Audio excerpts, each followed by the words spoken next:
तो कैसे आप लोग? लास्ट टाइम हमने अपना थोड़ा सा उसके बारे में पढ़ा था, आरबीसी वगैरह के बारे में। आज अपना साइंस पढ़ेंगे। आज हम डब्ल्यूबीसी के बारे में पढ़ेंगे। डब्ल्यूबीसी क्या होती है?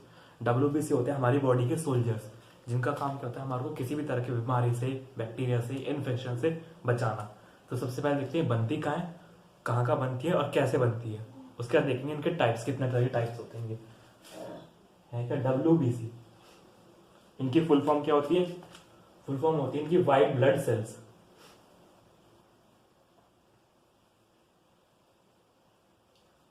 सबसे पहली बात, आरबीसी से बड़े होते हैं, बिगर देन आरबीसी।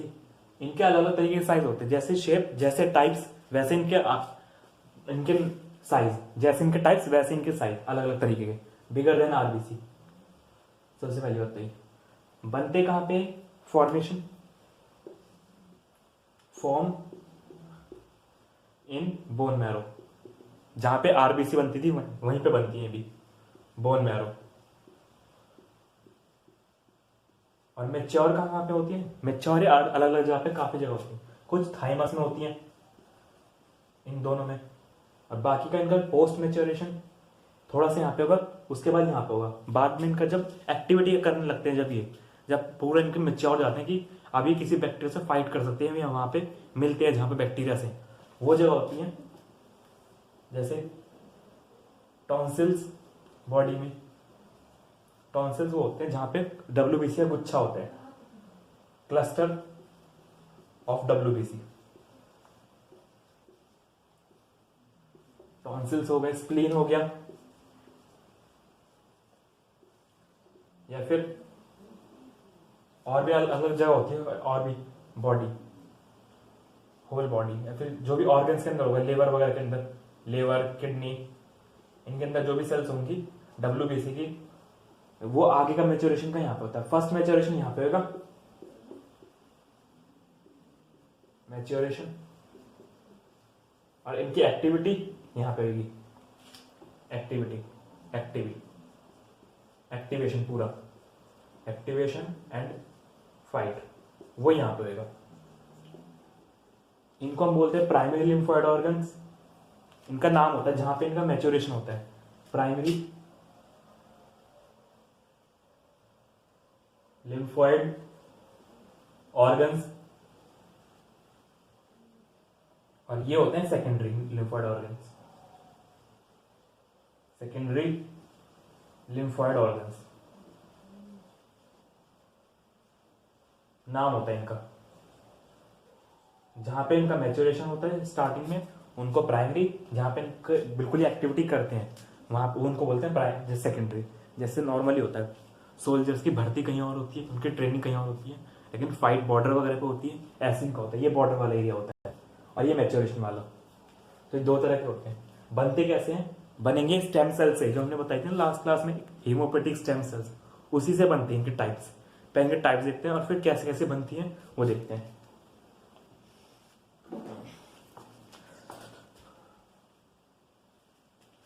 वैसे देख लीजिए, देखिए टाइप्स देखना है इनके।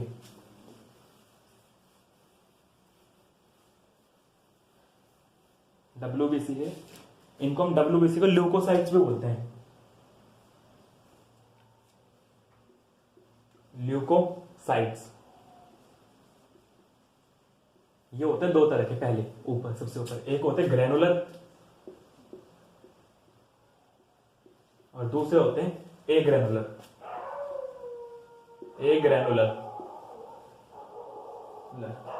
ग्रेनुलर और दूसरे ए ग्रेनुलर। ग्रेनुलर किन्हें बोला हमने?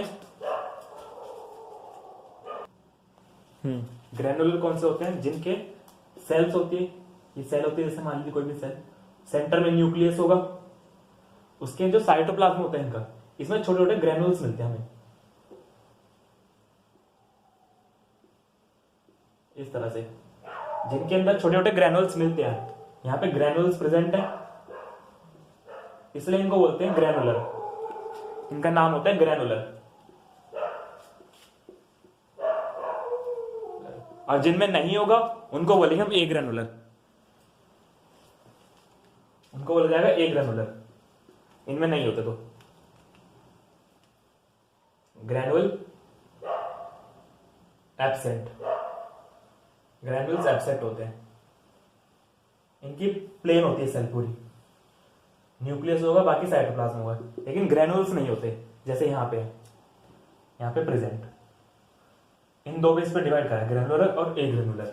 अब इनमें टाइप्स होते हैं अलग अलग तरीके के। ग्रैनुलर के अंदर 3 टाइप के होते हैं, यहीं पे देख लेते हैं। एक होते हैं इजेनोफिल्स,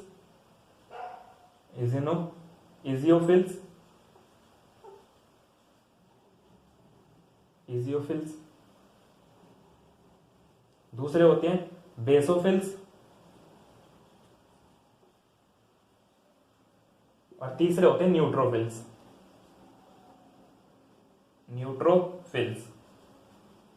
तीन तरह के होते हैं। और एक ग्रैनुलर में कौन से होंगे, यहां पे भी 2 होते हैं। एक होते हैं मोनोसाइट्स और दूसरा होता है हमारा लिम्फोसाइट्स। इतने तरह हमारे पास डब्ल्यूबीसी होता है, टोटल 5 तरह के। अब टोटल ब्लड में इनकी परसेंटेज होती है कुछ, उस हिसाब से देखना होता है। सबसे ज्यादा हमारी ब्लड में आरबीसी होते हैं, सिर्फ ये करीब 1% के आसपास ही होती है। बिल्कुल पूरे ब्लड का जितना भी वॉल्यूम है ना, उसका 1% लेंगे, 1% से भी कम, उसमें सारी डब्ल्यूबीसी आ जाती है, प्लेटलेट्स भी आ जाती हैं। इतना कम होता है, मतलब ये बस सबसे ज्यादा आरबीसी होती है पूरे ब्लड में। इनका बहुत कम काउंट होता है, बहुत छोटी जगह में बहुत कम होते हैं। आरबीसी कितना था, करीब 5.5 मिलियन पर माइक्रोलीटर। इनका बहुत कम होता है, इनका 2-3 हजार के आसपास ही होता है, 4,000 तक हो गया मैक्सिमम। इन तीनों को मिला के होता है 4,360 माइक्रोलीटर, इतना कम होता है। और इनका मिला के होता है 2650 पर माइक्रोलीटर, इन दोनों को मिला के सम करें तो। बाकी इनका और कम परसेंटेज होता जाता है आगे। इनका ऑर्डर होता है कौन सा कितने परसेंट होता है, परसेंटेज देख लीजिए। ये जितने भी डब्ल्यूबीसी हैं उन सब का ये होता है करीब 60 से 65% के आसपास। दूसरा आता है लिम्फोसाइट, ये होता है करीब 20 से 25% के आसपास। मोनोसाइट्स आता है, ये होता है करीब 10% के आसपास, 8 से 10 बोल देते हैं, 8 से 10%। इजेनोफिल्स होता है करीब करीब हमारा 1 से 2% के आसपास। और बेसोफिल्स होता है लेस देन 1, करीब 0.2 के आसपास, 0.2%। तो इतने इस परसेंटेज में रहता है। ऑर्डर कैसे याद कर सकते हैं इसका, NLMEB, ये ऑर्डर होता है। डिक्रीजिंग ऑर्डर में सबसे ज्यादा ये, मोस्ट और ये least. Newton law of motion, EB को डायरेक्ट याद रख लीजिए। ये फिजिक्स का चैप्टर होता है, Newton law of motion. Easy, so basic, easy basic, इस तरह होता है। Newton law of motion, easy basic. Order है डिक्रीजिंग ऑर्डर, इसका कई बार ऑर्डर पूछ जाता है, पूछते हैं कौन सा सबसे ज्यादा होता है कौन सा कम होता है, तो इस तरह हम इनको याद रख सकते हैं। अब देखते हैं बनती कैसे हमारी बॉडी में, एक बार ऐसा नोट कर लीजिए।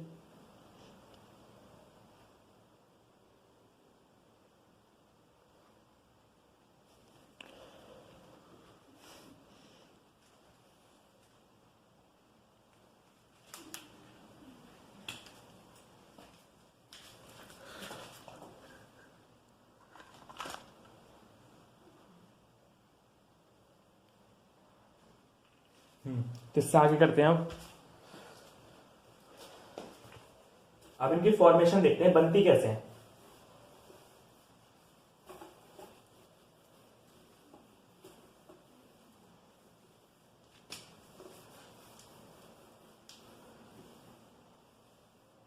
सामने हटा देते हैं फॉर्मेशन, ये बनेंगी कैसे।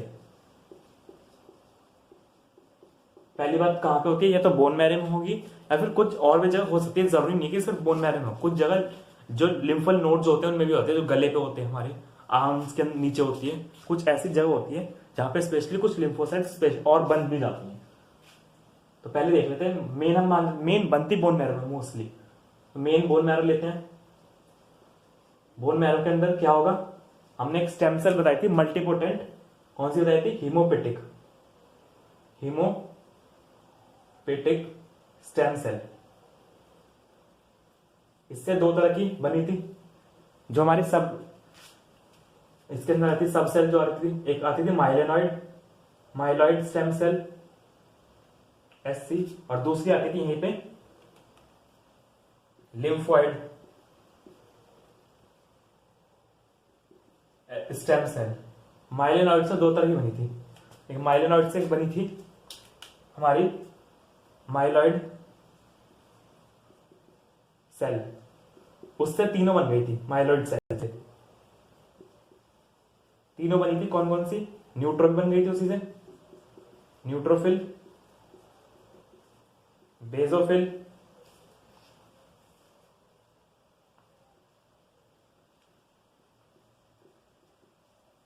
और इजियोफिल।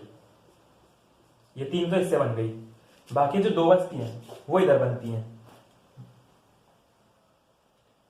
कौन कौन सी, लिम्फोसाइट्स इससे बनेंगी,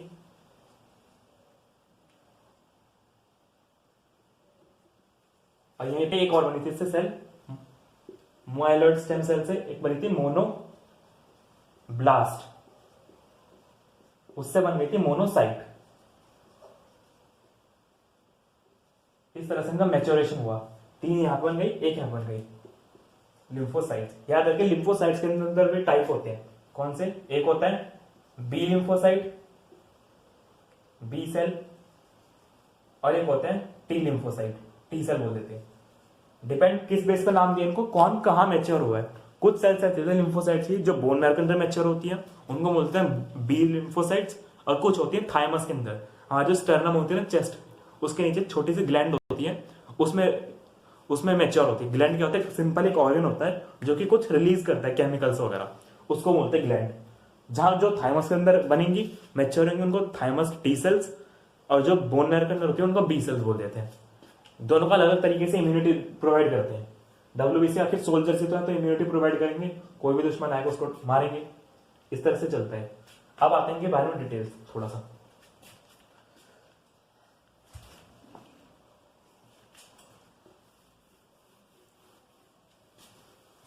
पढ़ लेते हैं इनका रोल, बाकी इनकी और ज्यादा डिटेल हम नेक्स्ट लेक्चर में करेंगे। इसके 2 लेक्चर होंगे। देखिए थोड़ा देख लेते हैं, पहले यहीं से बता देते हैं इजियोफिल्स, बेसोफिल्स और न्यूट्रोफिल्स। बाकी इधर ये वाले सारे ग्रेनुलर, ये ए ग्रेनुलर, मोनोसाइट्स और लिम्फोसाइट्स। यही तो है।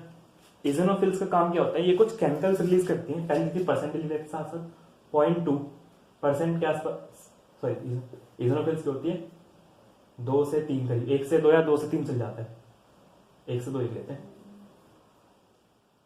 1 से 2%। ठीक, ये क्या काम करता है, ये ऐसी सेल्स होती हैं जो एलर्जी के टाइम पर रिलीज होती हैं। कई बार क्या होता है, हमारी बॉडी में एलर्जी होती है ना, इनका काम होता है एलर्जी को सप्रेस करना। एलर्जी जो ज्यादा हो जाती है, एलर्जी क्या होती है, हमारा इम्यून सिस्टम का बहुत ज्यादा जरूरत से ज्यादा एक्टिवेशन लाना।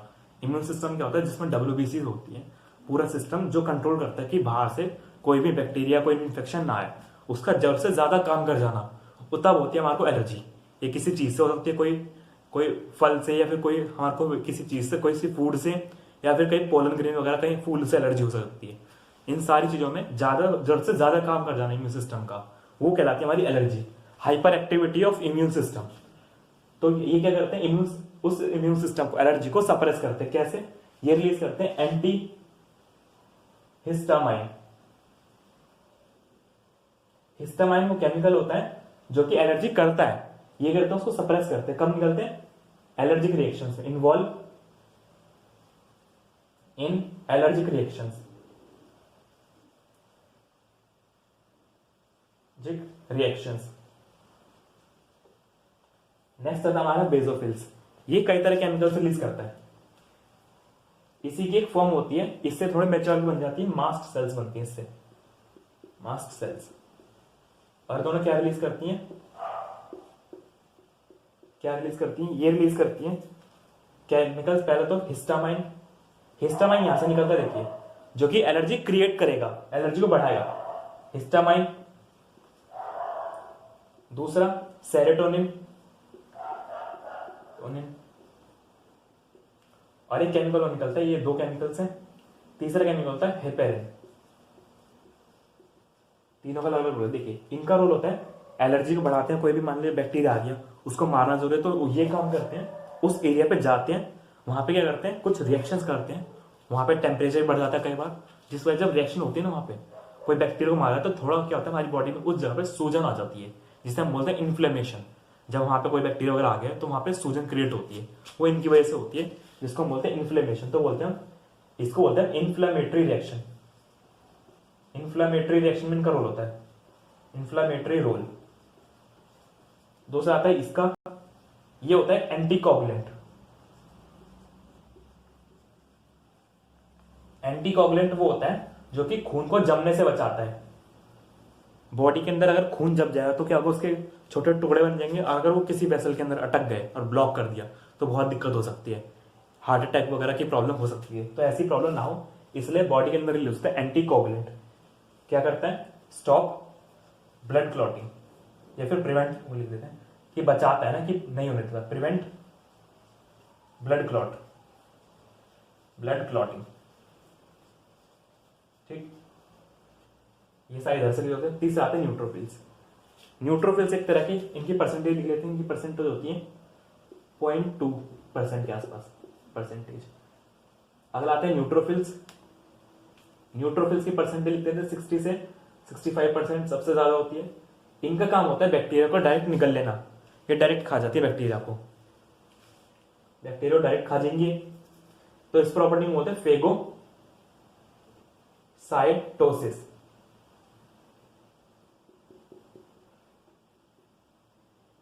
फेगोसाइटोसिस मतलब बैक्टीरिया, मान लीजिए बैक्टीरिया कोई, यही न्यूट्रोफिल सेल उसको डायरेक्ट पकड़ा इस तरह से और फिर निकल लिया अपने अंदर और फिर मार दिया ये बैक्टीरिया, और उसे फिर उसे मार के अलग छोड़ दिया वापस। ये न्यूट्रोफिल है, neutrophil. Dead bacteria, dead bacteria उसको मार के अलग छोड़ देंगे, या फिर निकल भी लेते हैं, कई बार गला भी देते हैं, पूरा गला ही देंगे अंदर, डेड पूरा अंदर गला देते हैं, अंदर अंदर गला के उसे क्या पूरा गला देते हैं, उसे पूरा जला देते हैं। अगला आते हैं मोनोसाइट्स। इनका भी काम यही होता है भाई, सेम फेगोसाइटोसिस, इन दोनों का काम एक ही होता है, फेगोसाइटोसिस। लास्ट आते हैं लिम्फोसाइट्स। लिम्फोसाइट्स में दोनों काम हो सकते हैं भाई। लिम्फोसाइट दो तरीके के दुश्मन को मारते हैं बैक्टीरिया को। पहला तरीका है भाई, सोल्जर दो तरह के होते हैं हमारे आर्मी में। जैसे आर्मी में क्या होता है, सोल्जर होते हैं, कुछ सोल्जर होते हैं जो डायरेक्ट कोई आएगा बाहर से, कोई भी दूसरा सोल्जर उसको डायरेक्ट जाके मार देंगे। या दूसरे क्या होंगे, हाथ पैर से लड़ाई वगैरह करके। या दूसरे क्या होंगे, अपने नीचे जो अंडर बंदे हैं उनको छोड़ेंगे, या फिर कोई रोबोट्स वगैरह जिनके पास रोबोट्स होंगे या टैंक्स होंगे उनको ऑर्डर देंगे, वो जाके उस दुश्मन को मारेंगे। दो तरह के हुए, पहले जो खुद जाके मार रहे हैं, दूसरा वो जो किसी और को ऑर्डर दे रहे हैं, टैंक्स वगैरह जो उनके अंडर आ रहे हैं नीचे, उनसे मरवा रहे हैं। तो दो तरह के सोल्जर बने। ऐसे ही दो काम करते हैं। जब बी लिम्फोसाइट्स होते हैं, बी सेल्स, ये करते हैं अपने नीचे टैंक, जो उनके छोटे छोटे आर्मी होती है, उसको बोलते हैं हम एंटीबॉडीज।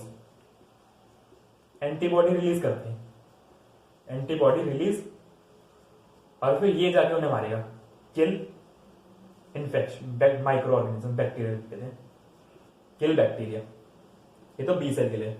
दूसरा आते हैं टी सेल, ये डायरेक्ट फेगोसाइटोसिस करते हैं।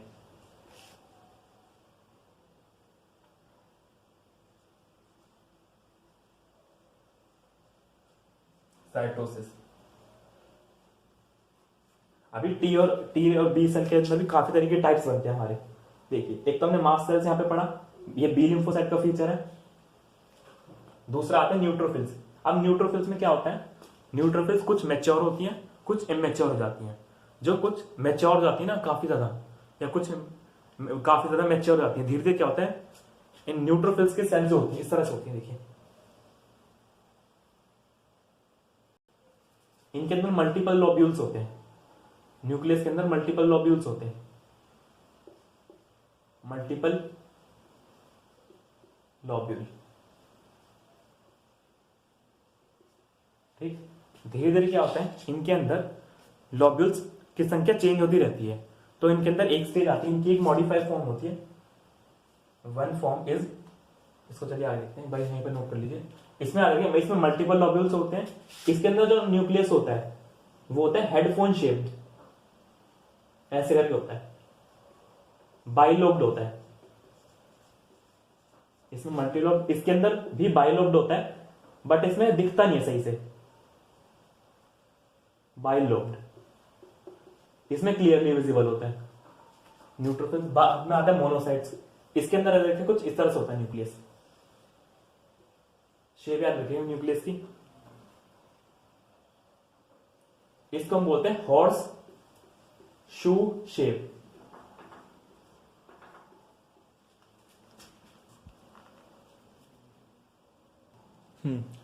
मोनोसाइट्स के अंदर होता है हॉर्स शू शेप, और इनके अंदर होता है बाइलोब्ड। तो न्यूक्लियस के लोब्स याद रखिए किसमें कितने होते हैं। ये जरूरी नहीं कि हमेशा फिक्स रहेंगे, चेंज भी हो सकते हैं, घट बढ़ भी सकते हैं। इसके बारे में आगे पढ़ेंगे। इनकी और भी टाइप्स होते हैं सेल्स के आगे चल के, इनके अंदर भी बी लिम्फोसाइट, टी लिम्फोसाइट के आगे टाइप्स पढ़ेंगे इसको। तो यहाँ पे हमारा ये इतना लेक्चर खत्म होता है। इसके बाद में आगे इनके टाइप्स और ज्यादा डिटेल्स के बारे में, इनकी जो लिम्फोसाइट ये सारे WBC हैं वो हम नेक्स्ट लेक्चर में करेंगे। तो इसके 2 लेक्चर होंगे और ये पूरा हमारा WBC खत्म हो जाएगा। तो यहाँ पे हमारा खत्म होता है लेक्चर, इसके बारे में नेक्स्ट क्लास में करेंगे। Thank you.